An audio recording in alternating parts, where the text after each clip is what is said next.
Hi guys, this is Khushbu and welcome to Algorithms Made Easy. In this video, we'll see the question farthest building you can reach. You are given an integer array heights representing the height of building, some bricks and some ladders. You start your journey from building 0 and move towards the next building by possibly using bricks or ladder. Now there are two conditions. One is if the current building's height is greater than or equal to the next building's height. That is, if you are getting a building something like this, then you do not need to use a ladder or brick, you can simply jump off that building. If the current building's height is less than the next building's height, you can either use a ladder or the number of bricks that is given by the difference of the height of current and the next building. So, for example, if you want to go from this building to this building, you will need certain amount of bricks, and those number of bricks would be the difference between the height of these buildings. Return the farthest building index that you can reach if you use a given ladder or brick optimally. Now let's see an example and how we can get to the solution for this particular problem. Suppose we have these buildings and these are the heights of the building and we have 5 bricks and 1 ladder that is given to us.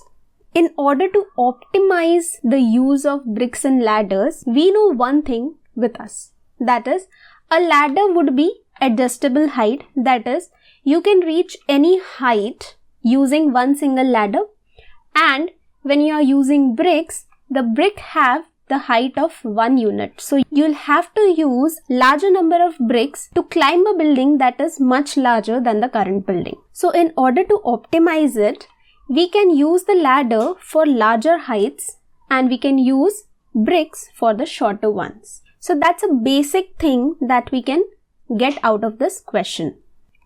Suppose in the question we are given k ladders, and now we know that we need to use the ladders to climb the highest heights. So we'll use these ladders to climb the k largest climbs, and for all the others we can use bricks till it gets exhausted.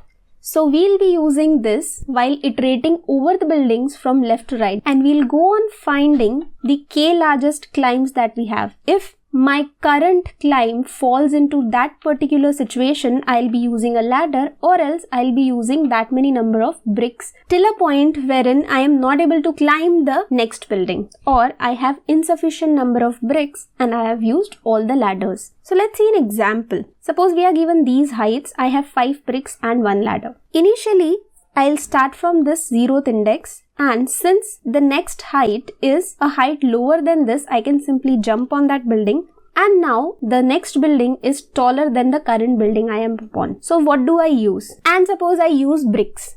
So I'll be using all the 5 bricks to climb this, because the difference of height between this and this building is 7 minus 2, which is 5. Now for going to the next building, as the height is lower, I can simply jump. And since now I only am left with ladder, I'll be using that ladder to go to the next building. After coming to this building, now I have exhausted all my resources and I cannot go any further. So this is going to be my index till where I could have climbed. But is there a scope of optimization of use of my resources? Let's go back and use ladder over here instead of the bricks. Now when I am using a ladder, I am left with 5 bricks. I go to the next building by jumping. Then over here the difference between these two is 1, so I'll be using 1 brick to move to the next building. Again, I have enough bricks and I'll be using 1 brick to move here, and over here the height difference is 2 and I still have enough bricks, so I'll be moving to the last building. And so we can see that just the change of the way you are using your resource, you can actually go farther. And now we have understood that if we use the ladder for the larger buildings, that would be an optimization for solving this problem. So now let's see an example of how we are going to do it in our code. So given these buildings, and for this example, I am taking 2 bricks and 2 ladders, and I'll be taking a data structure that will hold my k highest climbs, where k over here in this case is 2. Initially that would be empty, and as soon as I get a building that I need to climb, that would be the first entry that would be made in my data structure. Over here, as I'm climbing the difference of 5 units, I am going to add that 5 into this 2 highest climbs. Now, as this building has a height lower, I am just going to climb down without using any resources. And over here, now I have 2 options, whether I'll be using my ladder or whether I'll be using my brick. I still have one place left in 2 highest climbs. So for now, I'll be using the ladder to climb this building, and we'll optimize it later if needed. Now again, I have 1 unit of height that I need to climb. So I can either try to optimize this climb or use a brick. Can I optimize this climb? Can I change any of these ladders into brick and use a ladder over here? No need, because this has a height of 1 which is not greater than the heights that I have already climbed. So I can say that my ladder use is still optimized, and so over here I'll use 1 brick and climb it. Now the height that I need to climb is 2, and that is greater than one of the heights in my 2 highest climbs. So I can try to swap that particular ladder with the bricks I have left. So over here, let's try if that is possible or not. So this 1 is the smallest of these 2 climbs, that is 2 highest climbs. And I have 1 brick that is left with me, which is equal to the units I would have needed to climb this particular height. So I can simply replace this with the brick and use the ladder over here. So I'll just replace it with brick and use the ladder over here and climb to the top of the next building. Now what if this height was 2? Since I do not have enough bricks, I wouldn't have been able to swap the ladder and the brick. And it wouldn't have been possible for me to climb these 2 units and reach the top of this building. So this index would have been my answer. Now what is the resource that can be used to store this particular data structure?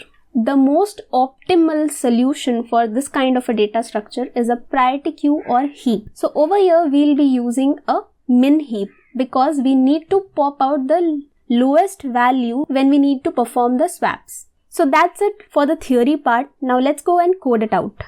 The first thing that I need is a priority queue. And now I need to loop on my heights array.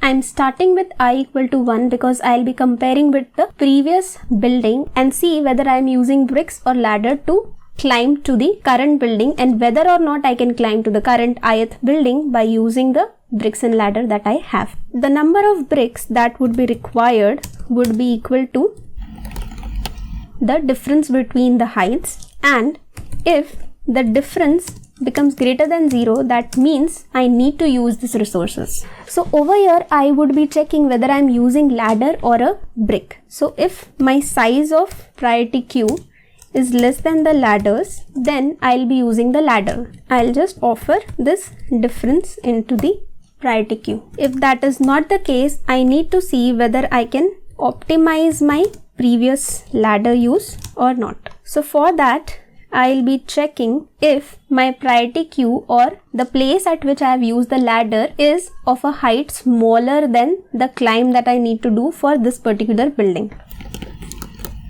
So that would be given by this condition, and over here I also need to check whether my priority queue has elements or not.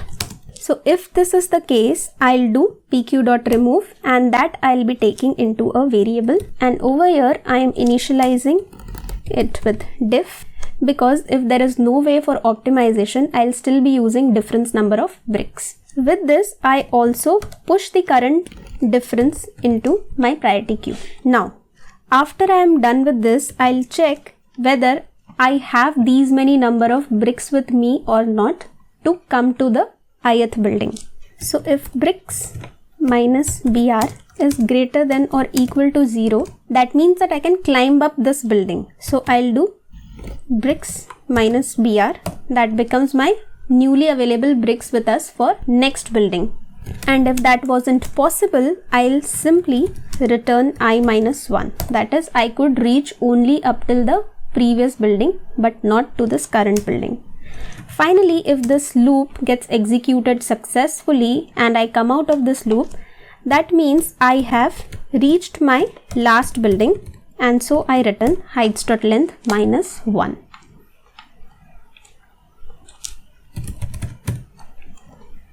Let's run this, and it's giving a perfect result. Let's submit this, and it got submitted. So the time complexity over here would be n log ladders. Why n log ladders? Because we are using a priority queue that uses sorting inside it, and we are using a priority queue for length that is equal to ladders, so it would be n log ladders, and the space complexity would be O of L, that is ladders. You can shorten up this code further, and that code would look like this, wherein I have taken a priority queue and the number of bricks I have used till now, and then I am taking this difference as I was taking earlier, and if that is greater than 0, I am adding it in my priority queue without checking whether its length is going beyond my ladders after adding this. After this, I am checking whether the size goes greater than the ladders I have. In that case, I'll be removing one of the values and adding it into the number of bricks used. And finally, I'll be checking whether the number of bricks that I have used is greater than the bricks that are available with me. If that is the case, I am returning I minus 1, that is the previous index, or else I am just returning the last index, that is n minus 1. So this works perfectly well. Let's run this and submit this. So this one also got submitted. The time and the space complexity still remains the same, just that the code gets shorter. So that's it for today, guys. I hope you liked the video, and I'll see you in another one. So till then, keep learning, keep coding.